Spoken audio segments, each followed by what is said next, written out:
میں سمجھتا ہوں یہاں جتنے لوگ بیٹھے ہیں ہزاروں کی تعداد میں کم یا زیادہ سب کے مسائل ہیں.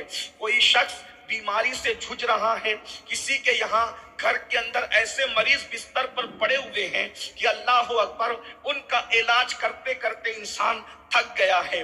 کوئی تو بندہ ایسا ہے کہ خود کے علاج کرتے کرتے انسان تھکا ہوا ہے. کہیں تو ایسا ہے والدین کی بیماریاں ہیں، بچوں کی بیماریاں ہیں. اسی طریقے سے روزی روٹی کا مسئلہ روزانہ ہمیں بے چین کرتا ہے، ہمیں بے قرار کرتا ہے. اللہ اکبر، بڑی سے بڑی ڈگریاں حاصل کرنے کے بعد آج ہمارا نوجوان علماء سے گزارش کرتے نظر آ رہا ہے، حضرت دعا کر دیجئے کوئی اچھا سا بزنس ہو جائے، کوئی اچھی سی نوکری مل جائے. یعنی کہ آج قوم مسلم بڑی سے بڑی ڈگریاں حاصل کرنے کے بعد روزی روٹی کے لیے در در کی ٹھوکریں کھا رہے ہیں. بڑی بڑی فائل روزانہ لے کر کے جاتے ہیں اور منہ اتار کر کے واپس آتے ہیں. ایک طرف تو بیماریوں نے توڑ دیا، ایک طرف تو اللہ اکبر روزی روٹی کے مسائل ہے، ایک طرف تو اولاد کا نہ ہونا، یہ بھی بہت بڑا مسئلہ ہے. اور جن کو اولاد ہیں، اولاد باغی ہیں، اولاد بغاوت کر رہی ہے. اولاد جن کو نہیں ہے وہ تو اس لیے آنسو بہا رہے ہیں کہ اللہ نے اولاد نہیں دی ہے، اور جن کو اولاد ہے وہ موٹے موٹے آنسوؤں سے یوں رو رہے ہیں اگر یہ نہ ہوتے تو اچھا ہوتا. اللہ اکبر، یہاں تک ماں باپ کہتے ہیں اگر پیدا ہو کے مر جاتے تو اچھا ہوتا. یہ صورتحال ہے. اولاد ماں باپ کو رلا رہی ہے، بیٹیاں ماں باپ کو رلا رہی ہے، بیٹے ماں باپ کو رلا رہے ہیں. اللہ اکبر، گھر گھر جہنم کدا بنا ہوا ہے. مسائل اتنے ہیں کہ اگر مسائل کا ذکر کریں تو مسائل کا ذکر کرتے کرتے زندگی ختم ہو جائے. یہ گھنٹے بھر کی محفل کی کیا حیثیت ہے؟ قرض کے، روزی روٹی ایک طرف، صحت کا معاملہ ایک طرف، بچوں کے رشتوں کے معاملے ایک طرف، اور اس کے بعد پوری دنیا کو ظالم حکمرانوں نے اپنے اندر جکڑ لیا ہے. اللہ اکبر، آپ نہیں دیکھ رہے ہیں کسی ایک ملک کی بات کیا کریں، اٹھتے ہوئے جنازے اور سسکتی ہوئی لاشیں. اللہ اکبر، نوجوان بچیوں کا بیوہ ہونا، ننھے ننھے بچوں کا ماں کی گود کے اندر دم توڑنا، یہ کسی ایک ملک کی بات نہیں. مشرق سے لے کر مغرب تک، شمال سے لے کر جنوب تک یہی مسائل ہے. اگر آپ کو یقین نہیں آتا تو ایک ملک میں ابھی چند دنوں پہلے جو انقلاب کی آواز اٹھی ہے، آپ وہاں کی کلپیں دیکھ لیں، کیا حالات ہیں. اللہ اکبر، کیسے ظلم کیا گیا ہے. اللہ اکبر، جانور کاٹنے والی مشینوں سے انسان کے سر کاٹنے کی داستان سامنے آئی ہے. اللہ اکبر، جیلوں کے اندر ننگے انسانوں کو رکھا جاتا تھا. اس طرح کی باتیں سامنے آئی ہے، اور بھی چیزیں. اللہ اکبر، آخر مجھے بتاؤ یہ مصیبتوں سے نجات کیسے ملے؟ اس لیے کہ مرض کا دکھڑا بہت رو چکے، اب اس دکھڑے سے نجات کیسے ملے؟ غربت سے نجات کیسے ملے؟ بیماریوں سے نجات کیسے ملے؟ ظالم حکمرانوں سے نجات کیسے ملے؟ در در بھٹکنے سے نجات کیسے ملے؟ تو آؤ میں آپ کو بتاؤں، ہمیں کسی اور جگہ جانے کی ضرورت نہیں ہے. الحمدللہ ہمارا مذہب آسمان سے نازل کیا گیا ہے. خالق آسمان نے اپنے محبوب آخری نبی مصطفیٰ جان رحمت پر دین حق کو نازل کیا قرآن کی شکل میں، اور قرآن کہتا ہے ان الدین عند اللہ الاسلام، اللہ کے نزدیک دین صرف اسلام ہے. یہ اسلام کی شان ہے کہ انسان کو کوئی مسئلہ درپیش ہو ہمیں کسی طرف جانے کی ضرورت نہیں. ہمارا قرآن رہنمائی کرتا ہے، حدیث مصطفیٰ رہنمائی کرتی ہے. دنیا کی کتابیں فرسودہ ہو سکتی ہے، قرآن کبھی فرسودہ نہیں ہو سکتا، قرآن کبھی پرانا نہیں ہو سکتا. قرآن کی تعلیم ہر وقت نہیں ہے، ہر زمانے میں نہیں ہے، ہر دور میں نہیں ہے، ہر عصر میں نہیں ہے. اللہ اکبر، مسائل کتنے ہی ہو قرآن اس کا جواب اور حل پیش کرتا نظر آتا ہے. اب مجھے بتاؤ ان ساری چیزوں کا علاج کیا ہے؟ تو قرآن میں میرا اللہ ارشاد فرماتا ہے اگر واقعی مسائل کا حل چاہتے ہو اور سنجیدہ ہو اپنے مسائل کے حل کے لیے، تو قرآن کہتا ہے وَمَا أَصَابَكُم مِّن مُّصِيبَةٍ فَبِمَا كَسَبَتْ أَيْدِيكُمْ، کہ تم پر